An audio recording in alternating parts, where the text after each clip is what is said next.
आज 1 मई 2025।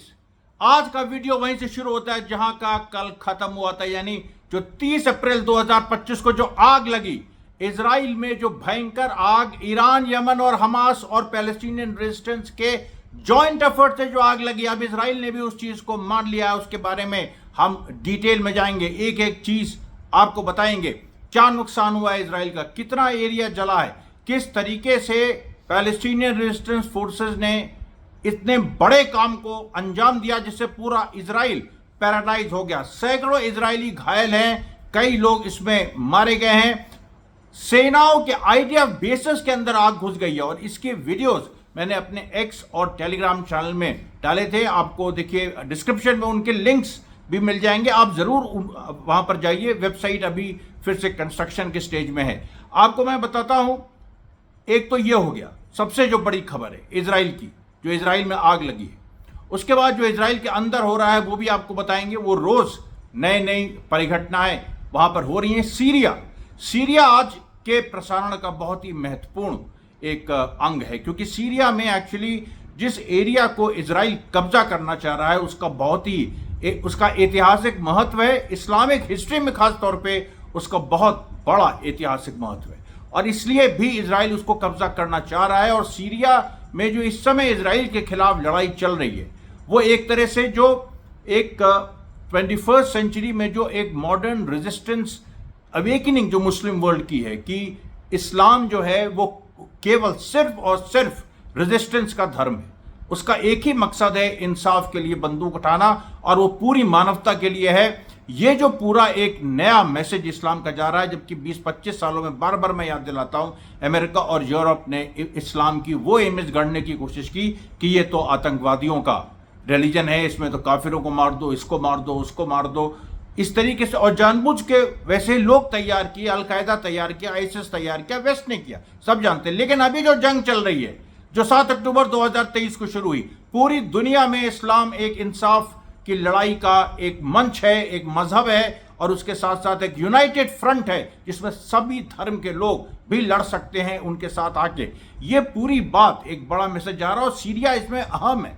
सीरिया की लड़ाई जीने मरने की लड़ाई है। सीरिया की लड़ाई उतनी महत्वपूर्ण है जितनी ईरान की लड़ाई है, जितनी जो सारे ये जो अरब और ईरान इस तरह के देश हैं जो मिलके इजराइल का वजूद खत्म करेंगे। और यहां में साउथ एशिया के भी हिंदू और मुसलमानों की बड़ी भूमिका होगी इस पूरे इंटरनेशनल मुहिम में। सीरिया का अहम किरदार है और उसके बारे में आज बात करेंगे। लेबनान के बारे में भी बात करेंगे। लेबनान में भी बहुत जबरदस्त तरीके से जो स्थितियां आगे बढ़ रही हैं, जिस तरह से लेबनान में इजरायली जो लेबनी स्टेट फेल कर रहा है इजराइल के सामने, इजराइल का एग्रेशन बढ़ता जा रहा है, इजराइल आगे बढ़ता जा रहा है। आज नेतन्याहू ने बड़ा अनाउंसमेंट किया। उसके बाद हिजबुल्लाह की गने, हिजबुल्लाह की जो बंदूकें हैं वो फिर से चलेंगी और इतनी भयंकर तरीके से चलेंगी इस बार कि किसी को उसका इम्कान भी नहीं है। उसके बाद एक देखिए बड़ी बात, जो इजराइल में जो आग लगी है उसके अगर हम सिलसिलेवार तरीके से लाएं तो फिलिस्तीनी रेजिस्टेंस का एक नारा आ जाया कि आग सारे भ्रम, सारे शराब जला के राख कर देती। आग सारे वहम, सारे भ्रम, सारे शराब, सारी मृत तृष्णाएं जला के राख कर देती है। और आग ने यही किया है। आग ने इजराइल की जो सुप्रीमेसी थी, जो एक बात जो 7 अक्टूबर को सुप्रीमेसी टूट गई थी वहां के लोगों के लिए, लेकिन पूरी दुनिया तो अभी देर में समझती है ना। तो दुनिया ने अभी तो 7 अक्टूबर को दुनिया ने समझना शुरू किया, इसीलिए अमरीश मिश्रा स्पीक्स आपके सामने है, ग्रो कर रहा है। लेकिन दुनिया जो समझ रही है वो देखिए, एक के बाद एक इजराइल धक्के खाता है, फिर इजराइल सिविलियंस को मारता है, फिर कुछ दिन ऐसा गंदा माहौल बन गया 21वीं सदी में, इतना परवर्टेड सा माहौल जो अमेरिका और वेस्टर्न पावर ने बनाया है, जिसकी वजह से जो भी ताकतवर हो चाहे वो कमजोर को मारे वो अच्छा समझा जाता है। ऐसा नहीं था आज से 20-25 साल पहले, ऐसा नहीं था। ये खासतौर पे जब जो दुनिया 1948 से 1991 तक थी उसमें ऐसा नहीं था। उसमें वियतनाम वॉर हुई थी तो कमजोर के साथ पूरी दुनिया खड़ी हुई थी। लेकिन आज ऐसा दौर हो गया है और ये वेस्ट ने किया है। जब सोवियत यूनियन का डिक्लाइन हुआ, जब उन्होंने इस्लाम को डिमोनाइज कर दिया, तो उन्होंने फिर ये कहा कि अब कुछ नहीं, अब तो हम ही हैं, तो जो स्ट्रांग जो है वीक को मारे वही सही है। इस तरह की डिस्टॉर्टेड आइडियोलॉजी को लेके जो इजराइल आगे बढ़ता है, लेकिन बीच बीच में उसको रिमाइंड कराया जाता है। ये देखिए जो आग लगी है, इसमें लोग कह रहे हैं कि इसमें कुदरती ताकतों का भी इंसाफ है, इसमें भगवान का भी इंसाफ है, अल्लाह का भी इंसाफ है। लेकिन उसके साथ साथ मैं आपको यह बताऊंगा कि किस तरीके से फिलिस्तीनी रेजिस्टेंस ने इस इतनी बड़ी घटना को किस साइंस के तहत अंजाम दिया, कौन सी उन्होंने चीज पकड़ी। देखिए यही बात है जो मैं उम्मीद करता हूं आपसे। आप लोग देखिए, मैं एक और रिक्वेस्ट करूंगा, हमारा वीडियो अच्छा जा रहा है, सब्सक्राइबर्स बढ़ रहे हैं, आप अंत तक देखिए और मुझे 1000 कम से कम कमेंट्स चाहिए आज, 1000 कमेंट्स, और रोज इसको आप एक आदत बना लीजिए। और इसमें देखिए इतनी सारी बातें मैं कहता हूं, आप बार बार सुनिए, उसको अगर रिपीट भी कर दीजिए तो बड़ी बात होगी। अभी आपको मैं बताता हूं कि कौन सी साइंस है, कौन सी साइंस है जिसमें जेरूसलम में आग शुरू हुई, वेस्ट बैंक में लगी, उसके बाद वेस्ट बैंक और जो गाजा है उसके बीच का जो एरिया है, मतलब मध्य इजराइल, वहां पर आग आ गई। ये रमिया में तक लग गई। रमिया यानी जो लेबनान बॉर्डर पे है, सीरिया बॉर्डर तक, गोलन हाइट्स के पास तक आग लगी और अभी तक जल रहा है इजराइल। ये कैसे संभव हुआ? उसके पीछे एक छोटी सी चीज है, और वो छोटी सी चीज मैं आपको बताऊंगा, लेकिन अंत में बताऊंगा, क्योंकि मैं ये उम्मीद करता हूं आप पूरी कहानी सुनिए। पूरी कहानी ये बहुत महत्वपूर्ण है, जिस तरीके से आग कहां कहां लगी, कैसे कैसे लगी, और उसमें ये एक नया हथियार जो कभी किसी ने सोचा नहीं था। लोग सोच रहे थे हमास के रॉकेट, हमास के ड्रोन्स, हमास कोई भी कर सकता है, ये वो लोगों को पता है, लेकिन ये कर सकता है ये नहीं पता था। कुछ भी कर सकता है हमास, ये पता था, लेकिन ये कर सकता है, और यमन और ईरान की मदद से कर सकता है, उसमें दोनों का हाथ होगा। इसीलिए देखिए मैं पूरा अपने जो वीडियोस का जो हेडिंग्स है मैं इसलिए डालता हूं, Iran into Yemen into Hamas, या Iran into Hamas into Yemen, क्योंकि ये इंटू चल रहा है इस समय, प्लस नहीं है। इंटू चल के ये पूरा एक बहुत बड़ी एक स्थिति में पहुंच गया। यमन ने भी देखिए मैं बताऊंगा किस तरह से कोऑर्डिनेट किया, ईरान ने कैसे कोऑर्डिनेट किया। ईरान की फोर्सेज वेस्ट बैंक में है, ईरान की फोर्सेज जॉर्डन में है। जॉर्डन में भी आज देखिए मुस्लिम ब्रदरहुड पे जो क्रैकडाउन चल रहा है, जो हमास के सपोर्टर्स पे, उसके तहत आज मुस्लिम ब्रदरहुड के चीफ को भी अरेस्ट किया। वो सारी बातें मैं बताऊंगा आपको। तो एक एक करके हम चलते हैं, और जो ईरान और अमेरिका में बातचीत हो रही है उसका भी एक महत्वपूर्ण डेवलपमेंट हुआ। अब देखिए, अब जो ड्यूमा विलेज है नाब्लस में, यहां पर देखिए सबसे पहले आग का एक शोला दिखाई पड़ा। उसके बाद यहां पर क्या हुआ कि कुछ सेटलर्स ने, इजरायली सेटलर्स ने फिलिस्तीनियों के टेंट जला दिए थे। तो फिलिस्तीनियों ने वापस जो इजरायली सेटलर्स हैं उनके टेंट जलाए। ये कहां हुआ? नाब्लस में हुआ। नाब्लस ऊपर है, यानी नाब्लस समझ लीजिए जेरूसलम थोड़ा सेंटर साउथ की तरफ है, वेस्ट बैंक के। नाब्लस ऊपर है, जेनिन के पास है, जेनिन और ट्यूबस के बीच में। तो नाब्लस में देखिए ये हुआ सबसे पहले, ये आग का जो एक पूरा मंजर है वो दिखाई पड़ा। उसके बाद रूट 1 जो जेरूसलम के पास है वहां आग पहुंची। अब आप देखते जाइए। उसके बाद जो स्टेडियम है वहां आग लग गई, जो जेरूसलम में स्टेडियम है, और बड़ी संख्या में जहां पर इजरायली अपना विक्ट्री डे मना रहे थे, 30 अप्रैल विक्ट्री डे मना रहे थे। फिलिस्तीनियों को नकबा डे नहीं मनाने दिया, हालांकि उसके बारे में भी कई जगह मनाया गया जिसमें संघर्ष हुआ, लेकिन 30 अप्रैल को इजरायली अपना विक्ट्री डे मना रहे थे। और जो वीडियोज आए इतने भयंकर आए हैं कि इजरायली रात में ऐसी स्थिति हो गई थी, रात में यानी भारत में रात में समझ लिए 1 या 2 बजे, 3 बजे तक मैं जगा था, और उस समय करीब 5 घंटा पीछे था, सोचिए वहां 11-12 बजे, मतलब इजरायली जनता भाग रही है, स्टेडियम में भागे जा रही है। लोग एकदम पागलों की तरह भाग रहे हैं। कौन मर रहा है, कौन जी रहा है, किसी की कोई खबर नहीं है। कुंभ में, हम कुंभ की बात करते हैं कि कुंभ में इतनी भगदड़ हुई, यहां पर छुपाया गया। अरे यहां जो भगदड़ हुई है इजराइल में, कुंभ में तो चलिए वो तो एक सरकार ऐसी है जो छुपाती है, लेकिन इजराइल तो अपने को कहती है ना कि हम सफेदपोश हैं। तो सफेदपोशी तुम्हारी कहां गई? इतने लोग तुम्हारे कितने मारे गए, कुछ क्लियरिटी है? इतने लोग स्टैम्पीड में मारे गए, वो स्टैम्पीड दिख रहा है, पूरा भयंकर स्टैम्पीड है। उसके बाद देखिए 15 सेटलर्स जो हैं सीधे सीधे वो भगदड़ में, जो स्टेडियम में भगदड़ हुई जेरूसलम के पास, वहां पर जो के 15 सेटलर्स घायल हुए। उसके बाद 72 सेटलर्स घायल हुए एक दूसरी जगह। फिर देखिए, फिर इजराइल ने अपनी पुलिस फोर्सेस को एक्सटेंसिवली अप्लाई किया पूरे फिलिस्तीन में, जो हम लोग कहते हैं ऑक्यूपाइड फिलिस्तीन, यानी इजराइल पे, जो ऑक्यूपाइड पैलेस्टाइन है, पूरे इजराइल में इन्होंने अपने फोर्सेस को बिछा दिया, पुलिस को बुला लिया, आईडीएफ को बुला लिया और 5 देशों से और उन्होंने रिक्वेस्ट की, और उसमें ग्रीस ने मना कर दिया कि हम तुम्हारी मदद में नहीं आएंगे। अब आप देखिए, उसके बाद बेता में, अब नाब्लस में फिर चलते हैं। नाब्लस से हम यरूशलेम आए, तो जब ये आग जनी चल रही थी, आग अभी फैली रही है, तब तक नाब्लस में क्या हुआ? नाब्लस में कम से कम 300 से 400 फिलिस्तीनी युवा, और उसमें से आधे के हाथ में हाथ का बम, बिल्कुल वही बम जो हम इलाहाबाद में बनाते थे, उसी तरह का बम, घर में बना हुआ बम। उसमें से 300 से 400 फिलिस्तीनी, जैसे ही उन्होंने देखा कि आग लगी है, उन्होंने मौका ताड़ा, वो अपने 300 से 400 के अपने पूरा हाथ में बम लिए।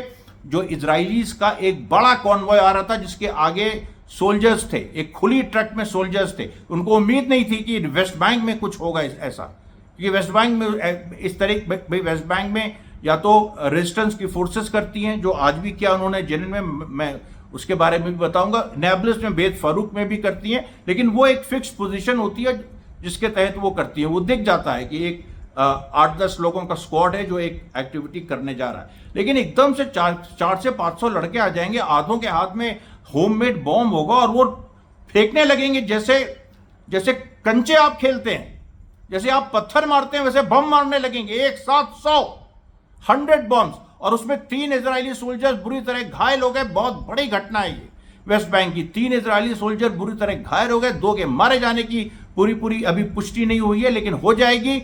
ये पहली बार हुआ ऐसा, ये फर्स्ट और सेकेंड इंतिफादा में भी इस तरह से नहीं होता था। पत्थर चलते थे, इजरायली घायल होते थे, लेकिन बम, एक साथ 100 बम, ये नई टैक्टिक्स। मैंने आपको बताया था 2-2.5 महीना पहले कि कैसे जो वेस्ट बैंक में लड़ाइयाँ हो रही हैं, उसमें एक नया मास रेजिस्टेंस का फॉर्म, पैलेस्टीनियन रेजिस्टेंस, ईरान की मदद से, यमन की मदद से कैसे डेवलप कर रहा है। यमन के कुछ लोग, और इजराइल ने इस बात में आज पहली बार कहा है कि यमन के कुछ एजेंट्स इजराइल में हैं, और वो कहाँ है सोचिए आप। ये जो सारी घटनाएं हो रही हैं, ये यमन, इजराइल और हमास ये मिल के कर रहे हैं, और उधर लेबनान और सीरिया में अलग फ्रंट्स खुले हैं।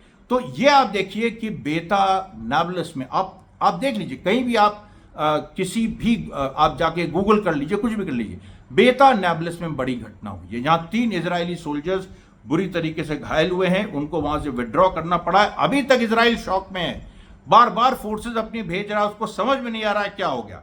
इधर आग जो है, इधर अब ये जब हुआ बेता में, इधर आग फैलती जा रही है। जेरूसलम से ये जब ये मध्य इजराइल पहुंची है, डेजर्ट के इलाकों में, साउथ, स्पेशली साउथ सेंट्रल जो इजराइल है, वो डेजर्ट के इलाके हैं, वहां पर जो आईडीएफ की बेस है, उनमें आग और उसके बाद एक सैंड स्टॉर्म दोनों चला, और उसमें कम से कम 12 आईडीएफ के सोल्जर्स उसमें उसकी चपेट में आ गए। अब उनका क्या हुआ क्या नहीं हुआ, ये अभी कुछ नहीं पता है। अभी ये कुछ नहीं पता है कि उनका क्या हुआ। ये बहुत बड़ी एक खबर है। उसके बाद देखिए, उसके बाद नबी ऐलान जो सेटलमेंट है जेरूसलम में, उसको पूरा इवैक्यूएट कराना पड़ा। एक बिलाल सेटलमेंट है, बिलाल उसका नाम है, जो एक पुराना फिलिस्तीनी गांव था, वहां पर कुछ इजरायली सेटलर्स काफी 20 साल पहले काबिज हो गए थे, उसको खाली कराना पड़ा। मेशैब वॉम नाम का सेटलमेंट, इसको खाली कराना पड़ा। इलाम नाम का सेटलमेंट, इसको खाली कराना पड़ा। मिशगाव नाम, अब मिशगाव ये वो नहीं है जो वहां पर है, जो आपके जो लेबनान बॉर्डर पे, वो नहीं, ये दूसरा मिसगांव है। मिसगांव को खाली कराना पड़ा। उसके बाद हयोम सेटलमेंट, उसको खाली कराना पड़ा। ऐसे कम से कम आप सोचिए कि 56 सेटलमेंट्स को खाली कराना पड़ा, यानी कम से कम 3 से 4 लाख, अभी 6 लाख तो वहां पर सेटलर्स हैं। पूरे वेस्ट बैंक में 6 लाख सेटलर्स हैं। इजराइल की जो पॉपुलेशन 70-80 लाख की है, तो वो इजराइल मेन में है, गाजा में इजरायली है नहीं। वेस्ट बैंक में सेटलर्स हैं 6 लाख, जो कि इलीगल दुनिया मानती है जिनको। उन 6 लाख में से 3 से 4 लाख को इवैक्यूएट कराना पड़ा। इतना बड़ा जवाब जो वेस्ट बैंक पे 3 महीने से जो हमला इजराइल का चल रहा है, जिसमें 20 हजार, कम से कम 40,000 लोग जेनिन में, तुलकरेम, नाब्लस, सब जगह अगर मिला दिया जाए तो 20 से 30,000 लोग डिस्प्लेस हुए हैं। उसमें कम से कम कई सैकड़ों उसमें शहीद हुए हैं, और ये मतलब गाजा की जो फिगर्स उसके उसके करीब कहीं भी नहीं है, लेकिन अपनी तरह की लड़ाई यहां पर लगातार चल रही है और अभी तेज हुई है। जब से गाजा की खत्म हुई तो यहां और तेज हुई है। वहां पर इस तरह की चीजें नहीं हुई। 10,000 सेट मतलब इसमें जो 3 से 4 लाख इवैक्यूएट हुए, उसमें 10,000 सेटलर्स गायब है। 10,000 सेटलर्स गायब है। आज तो मुझे समझ में नहीं आ रहा कि मैं थंबनेल क्या बनाऊं, कैसे इस तरह की चीजों को मैं लाऊं। पीता तिकवा इतना बड़ा सेटलमेंट पूरी तरीके से खाली हो गया, जल के राख हो गया। मेल्विस जल के राख हो गया। 6,000 यहां, 10,000 वहां, 15,000 वहां, हर जगह सेटलर्स वहां से भाग रहे हैं। सेटलर्स जबल रुजीब में इकट्ठे हुए, वहां फिलिस्तीनियों ने उनको दौड़ा के मारा। लगातार बताइए, लगातार मैं क्या करूं, मैं इसमें क्या करूं बताइए। मतलब ये जब पूरी परिस्थिति है, इसको कैसे कन्वे करें। दुनिया तो कन्वे करेगी नहीं। दुनिया में तो वो दौर चल रहा है कि न्यूयॉर्क टाइम्स और बीबीसी एक दिन खत्म हो गया और हमारे जैसे लोग ही काबिज होंगे। और कोई, क्योंकि आप झूठ बोल रहे हैं, आप सच्चाई दिखा नहीं रहे हैं। जो सड़क पे हो रहा है वो आप दिखाएंगे नहीं, जो बड़ी बड़ी बिल्डिंग्स में हो रहा है वो आप दिखा रहे हैं, तो वो तो नहीं चलेगा ना। क्योंकि सड़क हमेशा 80% रहेगी दुनिया में। सड़क, धूल, बारूद, रेगिस्तान, पानी, समुद्र, ये हमेशा 90 क्या 95% रहेगा। वहां क्या हो रहा है, वहां क्या हो रहा है, यह महत्वपूर्ण है। और वहां की बात अमरीश मिश्रा स्पीक साहब को सुनाता है। इसलिए मैं कह रहा हूं, मैंने भारत में भी देखी शुरू किया। कल मैंने वीडियो डाला था युद्ध के बारे में। उसके बाद आज पूरा नरेंद्र मोदी ने अपना एक, मैं ये नहीं कर मेरी वजह से, लेकिन आप सोचिए, भारत में 26 पहलगाम में टूरिस्ट शहीद हुए। वॉर का इतना हिस्टीरिया क्रिएट किया गया, एंटी मुस्लिम माहौल बनाया गया कि नहीं। मुस्लिम्स लिंच हुए। यहां पर मैंगलोर में भी ऐसी घटना हुई। कश्मीरी जो बाहर पढ़ते उनके साथ कितना बुरा बर्ताव हुआ। और उसके बाद सब कुछ पलट के आपने कास्ट सेंसस अनाउंस कर दिया। आज बहस कास्ट सेंसस पे हो रही है। गोदी मीडिया कास्ट सेंसस की बात कर रहा है, बात ही नहीं कर रहा है पहलगाम की। ना ये फिक्स हुआ कि बैसरान में सिक्योरिटी क्यों नहीं थी, ना ये फिक्स हुआ कि वहां पर टूरिस्ट को किसने जाने दिया, ना ये रिस्पॉन्सिबिलिटी फिक्स हुई कि सिक्योरिटी फोर्सेस का क्या लैप्स था, ना ये तय हुआ कि कौन आतंकवादी थे, ना ये तय हुआ कि कैसे उनको पकड़ा जाएगा, कब तक पकड़ा जाएगा, कहां है कहां नहीं है, कुछ नहीं। पाकिस्तान पे हमला होगा, इसका जबरदस्ती का हल्ला। मोदी ने कह दिया आर्मी चीफ को हमने फ्री हैंड दे दिया है। फ्री हैंड का मतलब क्या होता है? फ्री हैंड का मतलब क्या होता है? फ्री हैंड तो तुम हमेशा से दिए हुए हो, कोई मतलब नहीं। आज साफ हो गया कि भारत की सरकार जो है वो जो कहती है वो करती नहीं है।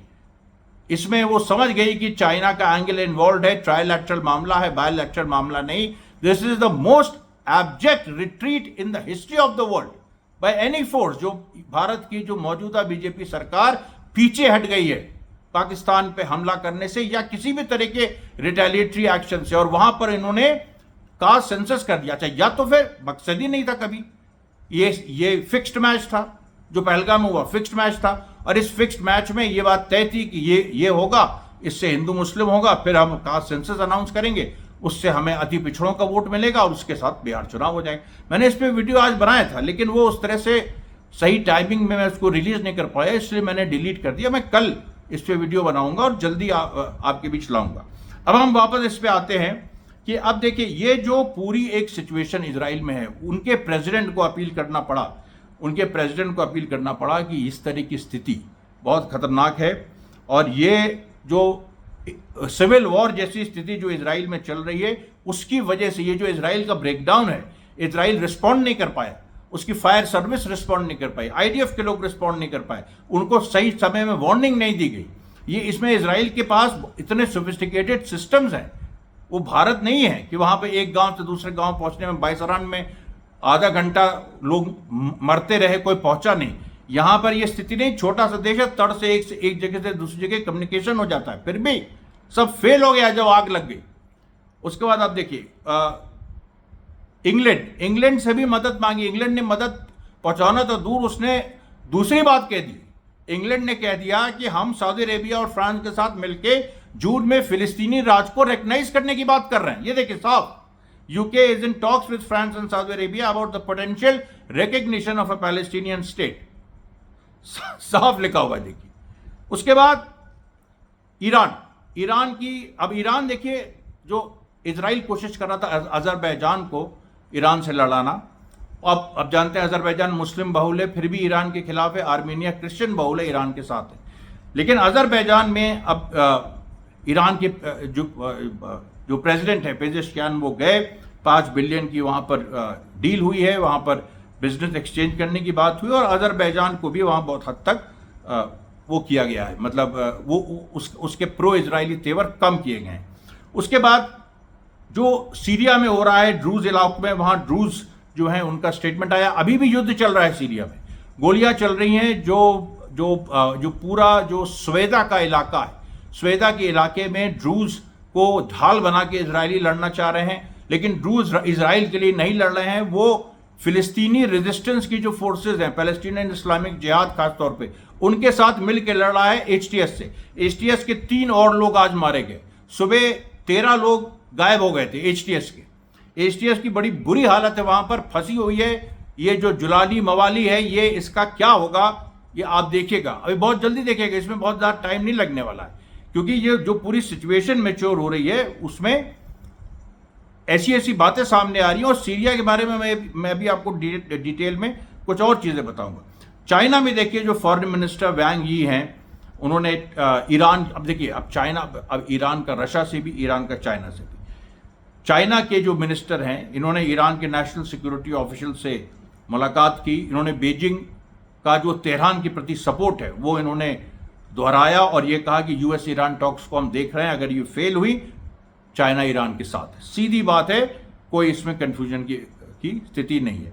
आज अमेरिका की जो चौथे राउंड की बात होनी थी, जो 3 मई को होने वाली थी मस्कट में, वो अभी फिलहाल पोस्टपोन हो गई, और उसके पोस्टपोनमेंट की बहुत सारी वजह हो सकती है। लेकिन आज जो ट्रंप के डिफेंस मिनिस्टर पीट हेग्सेट है, जिन पे बहुत एलिगेशन भी लगे हैं इधर, उन्होंने ईरान को कुछ धमकी दी कि यमन को आप लोग सपोर्ट करें। अच्छा, यमन की बात तो बीच में वो मिस हो गई। यमन ने पता क्या किया? यमन ने F-18 मार गिराया था, कल की खबर है ये, जो हैरी ट्रूमैन में था। 2 एयरक्राफ्ट कैरियर अमेरिका के वहां पर हैं लाल सागर में, हैरी ट्रूमैन, कार्ल विल्सन।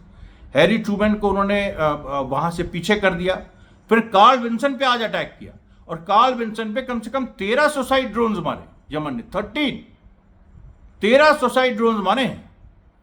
और उसके बाद पीट हेग्सेट का स्टेटमेंट आया कि जो ईरान यमन में कर रहा है वो हम देख रहे हैं। वो सब कुछ मानते हैं कि ईरान से हो रहा है, जबकि ईरान ने अपना काम कर दिया, अब यमन कर रहा है। यमन जो भी है वो कर रहा है, वो सक्षम है। ईरान भी यही कह रहा है कि यमन सक्षम है, यमन अपना काम कर रहा है। और यमन ने आज पलट के वार किया, कहा कि मैदान में आओ ना, जंग के मैदान में आओ।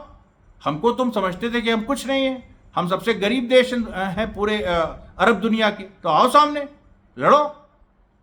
ये देखिए जो पूरी बात है, ये बहुत ही भयंकर, मतलब आप सोचिए कि सारे वहम, सारे भ्रम, सारे शराब, सारी मृत तृष्णा जल के खाक हो गई है पश्चिम की और इजराइल की। यही सच्चाई है।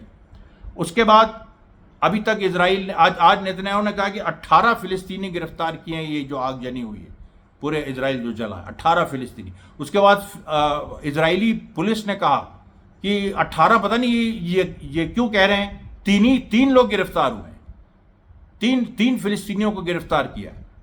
अब उनको भी, वो ऐसे लोग हैं जो ऐसे उधर उधर कुछ कर रहे थे, उनको पकड़ लिया। एक आदमी को, एक इंसान को जो ये आगजनी हुई है, और अभी मैं आपको बताता हूं कि इस आगजनी के पीछे क्या है। दरअसल छोटी सी चीज है, जो जेरूसलम में जो 6 लाख जूइश सेटलर्स हैं, उन्होंने नॉन नेटिव ट्रीज वहां प्लांट किए हुए हैं, जो उस इलाके के नहीं है, नॉन नेटिव ट्रीज। और ये जो नॉन नेटिव ट्रीज है, जो बाहर से लाए हैं ये लोग, कुछ लोग उसके सैपलिंग्स यूरोप से लाए हैं, कुछ लोग कहीं से लाए हैं, कुछ लोग कहीं अफ्रीका से ले आए हैं। अब ये वहां पर हैं। अब वहां के जो नेचुरल ट्रीज हैं, वो तो जो वहां सैंडस्टॉर्म चलता है और उसमें आग भी लगती है कई बार, तो वो तो रेजिस्टेंट है, लेकिन ये नॉन नेटिव ट्रीज रेजिस्टेंट नहीं है। और ये बात फिलिस्तीनी रेजिस्टेंट जानता था, उसने उन नॉन नेटिव ट्रीज में आग लगा दी, और वो जानता था ये आग इतनी भड़केगी, क्योंकि कई नॉन नेटिव ट्रीज 1-2 नहीं है, लाखों की संख्या में है, पूरे इजराइल में फैले हुए हैं। और वो नॉन नेटिव ट्रीज से, नॉन नेटिव से, सिंपल सी बात, कोई विश्वास नहीं करेगा कि ये भी युद्ध का, जंग का तरीका, कोई विश्वास नहीं करेगा। मैं चैलेंज देता हूं। कोई भी विश्वास नहीं करेगा। और ये लेकिन हुआ है, पूरी तरीके से आग फैली है। नॉन नेटिव ट्रीज को उन लोगों ने चिन्हित करके लगाया, और आप देखिए आग का पूरा अगर आर्क, तो वो इधर से लेके जेरूसलम से लेके सेंट्रल इजराइल तक होते होते लेबनान बॉर्डर तक पहुंच गया है। क्योंकि जहां जहां इन्होंने वो ऐसी आग लगी है कि वो पूरा पकड़ती चली गई, और उसको बीच बीच में हवा देने वाले लोग थे। हर जगह रेजिस्टेंस के लोग हैं, इजराइल के अंदर घुसे पड़े हैं, कोई इसमें कमी थोड़ा ना है, हमास की, यमन की, ईरान की, आप तो जानते ही हैं, आपको हम बताते रहे हैं। तो अब देखिए उसके बाद अब ये देखिए राज जो मैंने आपको बताया। अब फिर इराक और ईरान ने भी एक $25 बिलियन की एक डील की है, बहुत अच्छी, जिसमें इराक को जो कोशिश कर रहा था अमेरिका दबाव में आने की, वो दबाव भी खत्म हो गया। फिर आप देखिए तो जॉर्डन ने जो मुस्लिम ब्रदरहुड के चीफ को जॉर्डन में अरेस्ट किया है, उसको लेके जबरदस्त गुस्सा है, और उसको लेके आंदोलन भी चल रहा है।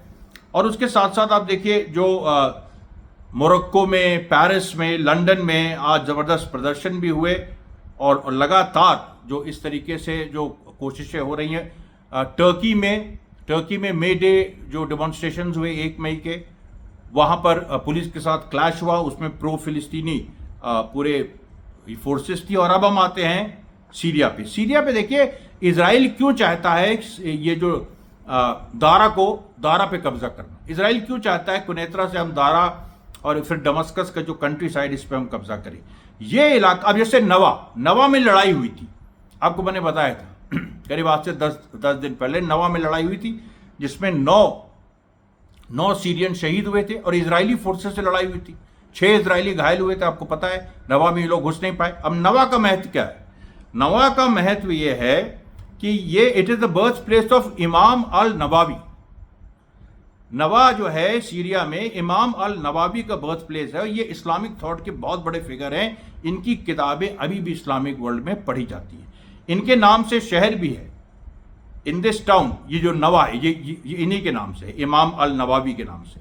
कुरान इन्होंने मेमोराइज की थी, इन्होंने ये बिजनेस लीडर भी थे, और इनके नाम से देखिए घर, स्कूल, मॉस्क कायरो से लेके कुआलालंपुर तक हैं। और ये देखिए पूरा जो नवा पे जो बॉम्बिंग करके इजराइल चाहता था इस हेरिटेज को इरेज करना, इमाम अल नवावी की, ये मेरे लिए भी बहुत बड़ी लर्निंग है ये।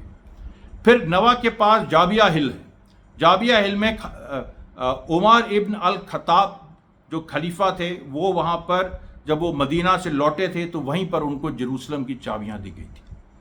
ये जो जाबिया हिल्स है ये भी इजराइल कब्जा करना चाहता था, और यहां भी कब्जा नहीं कर। हिस्ट्री कैसे जोड़ी है देखिए।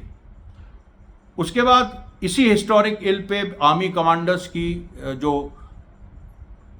खलीफा उमर के समय आर्मी कमांडर्स की मीटिंग हुई थी, उनके फुटप्रिंट्स जो हैं वो कहे जाते हैं अभी भी हराउन के ये मतलब हराउन के सॉइल में है। इसी तरीके से दारा में जो इब्न अल कय्याम